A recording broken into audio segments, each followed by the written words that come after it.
आज आप United Nations में जाके चीखें क्यों नहीं मार रहे हो तुम कि हमारे पड़ोस में हमारा पड़ोसी जो है वो कभी यूरेनियम बेचता है, कभी उनकी हर चीज डार्क वेब में लगी है, उसका कंपनी का नाम रैंसम है जो जिसने उनको किया है, और उनके सारे नक्शे पड़े हैं चीमा साहब सारे वेबसाइट के ऊपर फॉर सेल। तो ये क्यों नहीं जाके यूनाइटेड नेशंस के अंदर हमारे डिप्लोमेट बातें करते हैं? ये क्यों सुते पैन सारे? मुझे समझ नहीं इस बात की है चीमा साहब, क्यों नहीं चीखे? ये जब भारत कर लेता है सारा कुछ, तो जब इनकी बारी आती तो ये क्यों सोए रहते हैं? जब भारत आपको कहता है कि जिनके atomic assets are not, they are not responsible country, तो आज क्यों नहीं चीख रहे आपके डिप्लोमेट जो है? किधर गए हैं?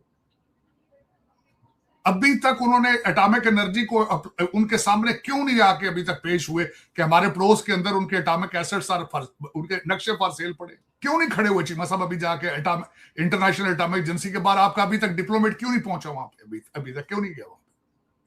उसको कौन सी चीज रोक रही है चीमा साहब? ये खबर लेके क्यों नहीं वहां पहुंचा अभी तक? जिसने भी अपनी मां के कपड़े फाड़े हैं चीमा साहब, उसका अंजाम इबरतनाक है। मैं ऑन रिकॉर्ड कह रहा हूं चीमा साहब, ऑन रिकॉर्ड। जिसने अपनी मां बेची है चीमा साहब, मैं वो लफ्ज नहीं कहना चाहता उसको क्या कहा जाता है। चलो क्या जरूरत चीमा साहब? प्रायोरिटी नहीं है पाकिस्तान, प्रायोरिटी नहीं। देखे ना वो कश्मीरी बैठे जो थे जाके वो पैसे ले रहे जो साहब, अब देखें आप तो उनकी बात कर रहे हैं चीमा साहब। आप देखें, मैंने आपको कल पिछले ब्लॉग में मैंने कहा था चीमा साहब, भारत सिर्फ आपके ऊपर तवज्जो इसलिए देता है ताकि आप उनके अंदर की खबरें ना लगे। वो अंदर से खुद जल रहा है चीमा साहब। कितनी गूगल करके देखे, मुझसे ना पूछे, गूगल करके देखे कितनी सेपरेटिस्ट मूवमेंट चल रही है वहां पे आजादी के लिए। कभी आपने कभी उस पर सर्च किया? शो हुए पाकिस्तानी मीडिया पे, आपकी हर चीज के ऊपर शो करते हैं, उन्होंने बंदे जाली रखे हैं, वो चल छड़न लाग पे दिनों से बैक टीवी। और प्रायोरिटी डिस्कस आज क्या हो रही है ये भी बता देता हूं। आपके मुल्क की प्रायोरिटी क्या? Blue passport. और फराडिये कहते ने 28 साल के साढ़े बच्चों ने भी ब्लू पासपोर्ट दो, और 28 साल का बच्चा, शर्म करो यार, बच्चा कहते जहां जाते हैं बैसी में बाहर सबसे पहले कहते मेरा पुत्र स्पॉन्सर करो, मेरा पुत्र इत्थे ही रहेगा, इत्थों ना जाए। ओए बंद करो बैसियां, खुदा दा ना जाए, बंद करो, पैसे बचाओ, इन्होंने रखो थे कोल ही अपने। अंबैसी किस चीज की होती? ना ट्रेड है ਤੁਹਾਡਾ, ना ਤੁਹਾਡੀ ਫਾਰਨ ਕੋ ਪਾਲਿਸੀ ਹੈ, ना ਕੋਈ ਤੁਹਾਡੀ ਐਵੇਂ ਤੇ ਤੁਸੀਂ ਇਹ ਸਾਰੇ ਵੱਡਿਆਂ ਅਫਸਰਾਂ ਦੇ ਪੁੱਤਰ ਸਿਫਾਰਸ਼ੀ ਤੁਸੀਂ ਬਾਹਰ ਭੇਜਣ ਦੇ, ਉਹ ਗੁੱਤੀਆਂ ਪੁੱਤਰਾਂ ਇੱਥੇ ਸੈਟਲ ਕਰਦੇ ਫਿਰਦੇ। ਇਹ ਸਿਰਫ ਅੰਬੈਸੀਆਂ ਦਾ ਕੰਮ ਹੈ ਜੀ, ਧੀਆਂ ਪੁੱਤਰ ਸੈਟਲ ਕਰਦੇ ਨੇ ਸਾਰੇ। चलो मैं कुछ चीजें सामने कहना नहीं चाहता चीमा साहब, जो आपकी एम्बेसियां कर रही हैं लंदन में और अमेरिका में और दूसरी जगह, मैं कहना नहीं चाहता। शर्म आती मुझे कहते हैं, शर्म। इन्होंने की पता डिप्लोमेसी की चीज, इन्होंने की पता कि प्रेस्टीज की शायद को, इन्होंने की पता लॉयल्टी मुल्क नाल की, ये पैट्रियटिज्म इन्होंने की पता स्पेलिंग की। चलो मारो करो सरकार, कोई की पता नहीं। मैं तो अगे हैरान होता रहना चल के मेरे मुल्क हो पता नहीं कि खर चलना तो कहते ही नहीं, कौन कहता चलना। लेकिन ये कि चीमा साहब दुख हुआ है, सख्त दुख हुआ है। मैंने आपको पहले बताया था कि इस वक्त, और दूसरा चीमा साहब अब मजीद हालात खराब होंगे, आगे पूछेंगे इस तरह मजीद हालात इस तरह खराब होंगे कि सऊदी अरेबिया जो है वो ऑलमोस्ट हालत जंग में जा रहा है यमन के साथ। ठीक हो गए, ਉੱਥੇ ਉਹਨਾਂ ਦੇ 에ਅਰਪੋਰਟ ਤੇ ਅਟੈਕ ਹੋ ਗਿਆ, ਤੁਹਾਡਾ ਡਿਫੈਂਸ ਐਗਰੀਮੈਂਟ ਹੋਣਾ, ਉਸ ਡਿਫੈਂਸ ਐਗਰੀਮੈਂਟ ਦੇ ਉੱਤੇ ਅਗਰ ਤੁਸੀਂ ਜੋ ਕੁਝ ਵੀ ਕਰੋਗੇ ਸਿੱਧਾ ਇਜ਼ਰਾਈਲ ਪਵੇਗਾ, ਤੁਹਾਨੂੰ ਤੇ ਇੰਡੀਆ ਪਵੇਗਾ ਸਿੱਧਾ। ਕਿੱਥੋਂ ਪਵੇਗਾ ਉਹ ਵੀ ਤੁਹਾਨੂੰ ਦੱਸ ਦੇਣਾ। ਇਹ ਪਠਾਣਾ ਦੇ ਡਾਲਰਾਂ ਦੇ ਰੇਟ ਵੱਧ ਜਾਣਗੇ, ਅਫਗਾਨੀਆਂ ਦੇ ਇਹ ਪੈਸੇ ਲੈਣਗੇ, ਤੇ ਦੂਜੇ ਆੜੇ ਬਾਹਰ ਨੇ ਸਾਡੇ ਬੈਠੇ, ਇਹ ਤੁਹਾਨੂੰ ਅੱਗੇ ਹੀ ਪਤਾ ਇਹਨਾਂ ਦਾ ਕੀ, ਕਿਉਂਕਿ ਤੁਸੀਂ ਭੇਜੇ ਨੇ ਬਾਹਰ। ਚੀਮਾ ਸਾਹਿਬ ਇਹ ਜੱਜੀਆਂ ਤੁਹਾਡੀਆਂ ਬੈਠੀਆਂ ਸਨ ਜਿਨ੍ਹਾਂ ਨੇ ਇਹਨਾਂ ਦਾ ਐਗਜ਼ਿਟ ਕੰਟਰੋਲ ਚੋਂ ਕੱਢ ਨਾ ਇਹਨਾਂ ਨੂੰ ਬਾਹਰ ਭੇਜਦੇ ਰਹੇ, ਉਹ ਜੱਜੀਆਂ ਕਿੱਥੇ ਉੱਥੇ ਹੀ ਜਨਾ। चलो इस तरह ही चीमा साहब फिर मेरा ख्याल है। मैं मुसलसल कई दफा मैंने आपको कहा चीमा साहब, मैं इन सारी चीजों से तंग आके ना फिर अपने डीएनए पे आता हूँ जाके, यार साढ़े डीएनए किसने हमारे सब कॉन्टिनेंट पे आके हमें जूते नहीं मारे, जलील नहीं किए। अफगानी थक जाते थे तो टर्किश आ जाते थे, टर्किश थक जाते थे ईरानी आ जाते थे, और हमने हर एक के सामने लेट गए, हर एक के सामने। और आज हम डॉलर के सामने लेटे हैं। ਹੁਣ ਤੁਹਾਡਾ ਸਾਰੀ ਬਿਊਰੋਕ੍ਰੇਸੀ ਤੇ ਪੁਰਤਗਾਲ ਅੱਗੇ ਲੇਟੀ ਪਈ ਸਾਰੀ। ਚੀਮਾ ਸਾਹਿਬ ਐਸੇ ਕਈ ਵਾਰੀ ਕਿ ਤੁਹਾਡੇ ਤਾਂ ਕਈ ਯਾਰ ਦੋਸਤ ਨੇ ਉੱਥੇ ਜਿਹੜੇ ਨੇ ਪੁਰਤਗਾਲ ਜਾਂਦੇ ਪਏ, ਪੁੱਛਣਾ ਯਾਰ ਉੱਥੇ ਪੁਰਤਗਾਲ ਕੀ, ਇੱਕ ਤਾਂ ਯੂਰਪ ਦਾ ਭੁੱਖਾ ਤਰੀਨ ਮੁਲਕ ਹੈ ਤੇ ਉੱਥੇ ਵੀ ਬੰਦੇ ਮਰਦੇ ਜੇ ਪਏ, ਕਿ ਪੁਰਤਗਾਲ ਦੀ ਸਿਟੀਜ਼ਨਸ਼ਿਪ ਦਾ ਕੀ ਕਰੋਗੇ? ਉਹ ਇੱਥੇ ਕਾਲੇ ਜੰਮਦੇ ਹੀ ਸਿਟੀਜ਼ਨ ਨੇ ਯਾਰ ਅਮਰੀਕਾ ਦੇ, ਕੀ ਕਰੋਗੇ ਉੱਥੇ ਜਾ ਕੇ? ਉਹ ਖੁਦਾ ਦਾ ਵਾਸਤਾ ਜੇ ਕੁਝ ਸ਼ਰਮ ਕਰੋ ਯਾਰ, ਕੁਝ ਹਾਇਆ ਕਰੋ, कुछ हाई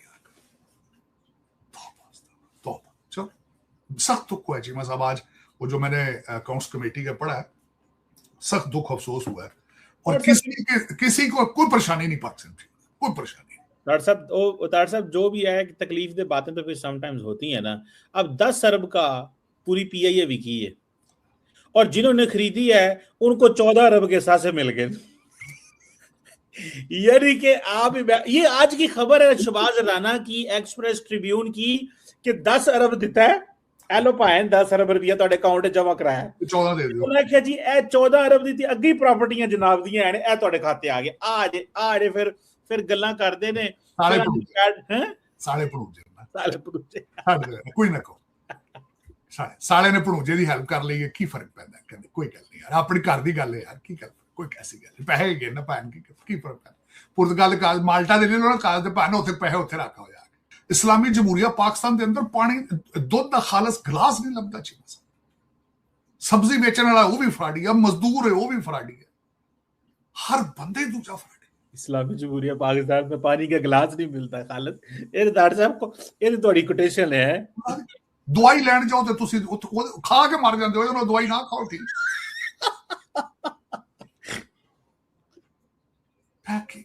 अच्छा वो तो दाड़ है धुनी तो दाड़ ने अलहाज ने ते ज़खीरा अंदोज़ी दे नाल। डॉक्टर साहब वो मौलाना फजलुर रहमान ने कितनी गलत बयान उस पे तो चीमा साहब नहीं असली गल नहीं पड़ी ना। चीमा साहब वो होया कि उन्हां दा भी हक सी, उन्हां दा भी हक। एक तो कहंदे ना मेरे साले नूं गवर्नर बनाओ सूबा सरहद दा, वो उठ डिलीवर नहीं होया। दूजी गल ਉਹ ਸੱਤੀ ਸਾਹਿਬ ਦੇ ਮਰਡਰ 'ਚ ਜਿਹੜਾ ਖੋਖਰ ਸਾਹਿਬ ਨੂੰ ਉਮਰ ਕੈਦ ਹੋ ਗਈ, ਉਹ ਉਹਨਾਂ ਦੇ ਰਾਈਟ ਹੈਂਡ ਨੇ, ਔਖੇ ਨੇ ਹੁਣ। ਤੇ ਚੀਮਾ ਸਾਹਿਬ ਸਭ ਤੋਂ ਵੱਡੀ ਇਸ ਵਕਤ ਪਾਕਿਸਤਾਨ ਆਰਮੀ ਤੋਂ ਬਾਅਦ ਦੂਜੇ ਨੰਬਰ ਤੇ ਫੌਜ ਦਾ ਜਿਹੜਾ ਸਭ ਤੋਂ ਵੱਡਾ ਜਰਨੈਲ ਹੈ ਉਹ ਮੌਲਾਨਾ ਫਜ਼ਲੁਰ ਰਹਿਮਾਨ ਹੈ, ਕਿਉਂਕਿ ਉਹਦੇ ਕੋਲ ਮਦਰਸਿਆਂ ਦੇ ਵਿੱਚ ਗਰੀਬ ਬੰਦਿਆਂ ਦੇ ਬੱਚੇ ਨੇ, ਉਹ ਫੌਜ ਹੈ। ਇਸ ਵੇਲੇ ਤੁਹਾਡੇ ਨਿਜ਼ਾਮ ਸਭ भारत के डिफेंस प्लेटफॉर्म की कैपेबिलिटी और क्रेडिबिलिटी आपने ऑपरेशन सिंदूर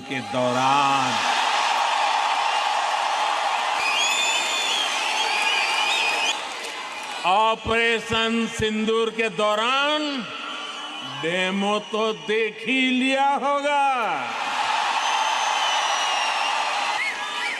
धमाके आतंकियों के अड्डों पर हो रहे थे और गूंज पूरी दुनिया में सुनाई दे रही थी। और मोदी साहब ने ऑस्ट्रेलिया में ऑपरेशन सिंदूर का फिर जिक्र कर रहे हैं। वो मैं देख रहा हूँ इंडियन अवाम चीखें मार रही है, मोदी मोदी कर रही। वो ऑस्ट्रेलियन वजीर आजम ब्लश कर रहे थे। चीमा साहब उनमें तालीम याफ्ता कोई नहीं है, बीमार है लोग। डॉक्टर साहब वो जो ऑस्ट्रेलिया में बैठे हुए हैं वो तो पढ़े लिखे लोग हैं ना। मुझे ये बताइए डॉक्टर साहब कि ऑस्ट्रेलिया के साथ क्या आप लोग जो है नई डील करने जा रहे हैं? तो ये जो अभी मोदी जी ने किया है, this will ensure India's energy independence, खासकर जो अभी हालत चल रही है वेस्ट एशिया में। So this is one of the few areas जहां पे आप कह सकते हैं कि इंडिया और ऑस्ट्रेलिया के बीच में everything is win win win. तो दोस्तों लगता है कि ज्यों-ज्यों भारत का और मोदी जी का रुतबा और पॉपुलैरिटी बढ़ती जा रही है, त्यों-त्यों साजिद तरार का फ्रस्ट्रेशन बढ़ता जा रहा है। नहीं तो कोई एक ठीक ठाक बंदा इस तरह से बात कर ही नहीं सकता जिस तरह से रिएक्ट किया है साजिद तरार साहब ने। इनफैक्ट इन दिनों साजिद तरार साहब की हर बातों में 3-4 चीजें फिक्स होती है कि भारत आइसोलेट हो चुका है, दुनिया में कोई पूछ नहीं रहा है। दूसरा कि भारतीय सरकार पैसे से इलेक्शन जीत रही है, और तीसरा कि भारत के अंदर 30 करोड़ मुसलमानों पे जुल्म हो रहा है और मोदी जी नफरत फैला रहे हैं। सोचिए कि उस मोदी जी के बारे में बात कर रहे हैं जो कि हमेशा, अगर आप उनके भाषण को सुने तो हमेशा वो भारत के ग्रोथ की बात, भारत के कल्चर की बात, भारत ने क्या अचीव किया है और पूरे 1.25 करोड़ से ऊपर भारतीयों की बात करते हैं, खासतौर से विदेशों में भी। दूसरी तरफ पाकिस्तानी आसिम मुनीर न सिर्फ घर में यानी पाकिस्तान में बल्कि विदेशों में भी जाकर के हिंदू मुसलमान की बात करता है, लेकिन साजिद तरार को लगता है कि मोदी जी नफरत फैला रहे हैं। तो ऐसी बातें सिर्फ और सिर्फ साजिद तरार का ही पोल खोल रहा है और इसकी बातों की क्रेडिबिलिटी और अवाम का खून गरमा रहे हैं वहां पे ऑस्ट्रेलिया के अंदर। आप उसके ऊपर भी क्या कमेंट करेंगे, ये जो ऑस्ट्रेलिया में बैठ के पाकिस्तान का जिक्र करना? चीमा साहब वो तो फिर देखे ना, मोदी साहब की ऑक्सीजन है पाकिस्तान के खिलाफ बात करना। वो चौक हो जाएंगे अगर वो बात ना करें, क्योंकि उनका टोटल बयानिया, दुख के साथ कहूंगा कि जितना नुकसान इनकी पार्टी ने भारत को दिया है, मेरा ख्याल में इतना मोलों ने भी नहीं किया होगा, या किसी ने इतना जुल्मों सितम इस खित्ते पे नहीं किया कि पूरी की पूरी कौम को नफरत में झोंक दिया है, जिसका रिजल्ट कभी अच्छा नहीं निकला। दुख के साथ कहूंगा कि जो पॉसिबल ही नहीं, 30 करोड़ मुसलमानों को क्या करोगे भाई? वो ना तो पाकिस्तान जा सकते हैं ना बांग्लादेश जा सकते, उन्होंने यहीं रहना है। और दूसरा ये करते ये हैं, इन्हें पता है अब जंग नहीं लड़ सकते, ये BLA और उस साइड पे ड्रामे करते हैं ताकि लोगों की तवज्जो हटाई जा सके कि भारत के अंदर क्या है। इन पे तो मैं समझता हूँ बात करना भी जाती है, और दूर सारी दुनिया अबैंडन करेगी इनको। अमेरिका ने सफे फाड़ दिए हैं, यूरोप में कोई मुंह नहीं लगाता। ये कैपिटल हिल पे जाके भारत की दहशतगर्दी को क्यों नहीं लोगों के सामने रखते? भारत के अंदर अडानी अंबानी की करप्शनों के ऊपर पर्दे किस तरह डालने हैं, ये सिर्फ और सिर्फ उस वजह से जो विश्व गुरु अब ऑस्ट्रेलिया चले गए हैं, जाके वहां अब क्या ही अच्छा होता, ये बताते हैं कि अडानी अंबानी का मुस्तकबिल भी ये किस तरह पैसा बना रहे हैं, और इनका जो पॉलिटिकल स्ट्रक्चर है सिर्फ उन 2 ATMs के ऊपर खड़ा है। अगली बारी पंजाब की है, मैंने पहले भी कहा था, अब वहां पे पैसों की बारिशें बोरियों में डाल डाल के ये देंगे वहां पे MPs को, बोरियों में डाल। बंगाल का इलेक्शन इस कंट्री के मुंह पे तमाचा था चीमा साहब, जहां इन्होंने मुसलमानों के वोट बैन किए, इन्होंने मुसलमानों को वोट नहीं डाले, सारी दुनिया ने देखा है। मैंने बताया नहीं कि पढ़े लिखे इंडियंस जो हैं इस वक्त अमेरिका के अंदर मुंह छुपाते फिर रहे हैं। लेकिन चले चीमा साहब, मेरा मकसद है कि इंडिया के अंदर तब्दीली आएगी तो फिर एक नया इंडिया बनेगा। अब तो इस वक्त तो खत्म है काम उनका चीमा साहब। इस वक्त तो वो जिस तरह कहा ना कि वो कहते हैं नया इंडिया बन चुका है, ये नरेंद्र मोदी है। ये देखें ऑस्ट्रेलिया के अंदर पूरे का पूरा डियास्पोरा मोदी के साथ बोल रहा है। ऑस्ट्रेलिया एक अवार्ड भी प्रिंट कर लिया उन्होंने, कल शाम को मुझे ये भी पता चल चुका है, उन्होंने एक अवार्ड भी प्रिंट कर लिया होगा, गले में हाथ है। वो मोदी साहब आपको पॉपुलर तो हैं, वो अब कि ना हर स्टेट के इलेक्शन जीत रहे हैं पैसों से, पैसे खरीदते, आप भी खरीद ले इलेक्शन। अगर आपके पास है चीमा साहब, मैं गारंटी करता हूं आप दिल्ली के गवर्नर बन सकते हैं पैसे देके, वहां पे आप खरीद ले। आप जिस तरह वो गैंगस्टर स्टाइल सारी दुनिया को, सारे इंडिया को जिस तरह उसने हॉस्टेज बना रखा है, it's not a big deal. आधे लोगों को वोट ना डालने दिया जाए, फौज और पुलिस को लगा के मुसलमानों के वोट सारे कैंसिल करके उनको बैलेट पे न जाने दिया जाए, ये इलेक्शन है। वो मैं देख रहा हूँ इंडियन अवाम चीखें मारी है, मोदी मोदी कर रही। वो ऑस्ट्रेलियन वजीर आजम ब्लश कर रहे थे। चीमा साहब उनमें तालीम याफ्ता कोई नहीं है, बीमार है लोग।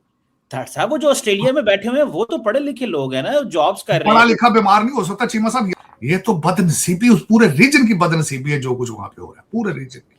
दुआ खैर करनी चाहिए इनको, खुदा भगवान वाहे गुरु इनको हिदायत दे ताकि मोहब्बत प्यार की तरफ बढ़ सके। दुनिया का सलूशन ही मोहब्बत है चीमा साहब, सिर्फ इट्स नॉट सनातन धर्म। बल्कि इन्होंने सनातन धर्म को भी बदनाम किया चीमा साहब। इन्होंने हिंदुइज्म के भी खिलाफ गए ये।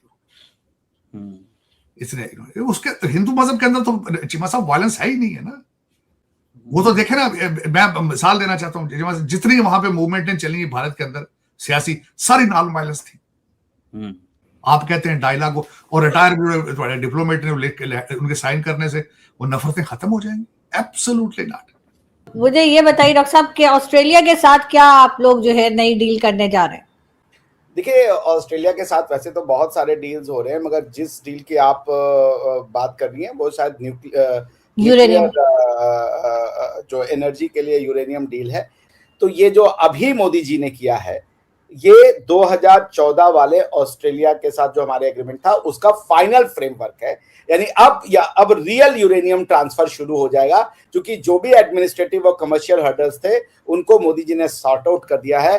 Australia has supported India's 100 giga watt की जो इलेक्ट्रिक कैपेसिटी है उसको, और ये कैपेसिटी हमारे लिए, अगर ये यूरेनियम आता है, हमारे लिए बहुत ज़रूरी हो जाएगा, क्योंकि आप देख रही हैं फॉसिल फ्यूल पे डिपेंडेंस कितना खतरनाक हो सकता है, खासकर जो अभी हालत चल रही है वेस्ट एशिया में।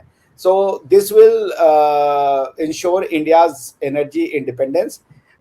इसको देखते हुए ये बहुत माइलस्टोन है जो भारत में प्रधानमंत्री मोदी ने ये किया। आपको याद रखना चाहिए आरजू जी, ऑस्ट्रेलिया ने इंडिया को ये देने से मना कर दिया था uranium and all that, because India NPT का मेंबर नहीं था। तो इंडिया आज भी एनपीटी का मेंबर नहीं है, लेकिन हम हर वो काम कर सकते हैं जो एनपीटी टीटी साइन करने के बाद हो सकता है।